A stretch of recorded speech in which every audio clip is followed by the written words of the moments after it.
Ashanti girang ketemu pengasuhnya semasa kecil, merawatku dari lahir.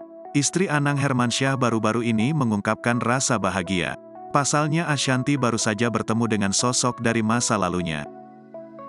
Sosok yang dimaksud Ashanti yakni seorang wanita paruh baya, yang fotonya juga diunggah oleh Ashanti. Usut punya usut, sosok wanita paruh baya itu diketahui merupakan suster yang dulu pernah merawat Ashanti. Fakta tersebut pun diketahui dari kolom caption yang ditulis Ashanti, di mana sang suster disebutnya sudah lama bekerja di keluarganya dan merawat Ashanti sejak lahir, begitupun dengan saudara-saudara Ashanti lainnya. Alhamdulillah masih punya kesempatan ketemu suster aku yang merawat aku dari lahir. Beliau udah ikut lama banget puluhan tahun dari sebelum aku lahir. Bahkan saking dekatnya, sang suster juga sering diajak berkeliling ke negara tempat ayah Ashanti dinas. Ikut kita muter-muter negara-negara lain tempat papa bertugas, imbu Ashanti.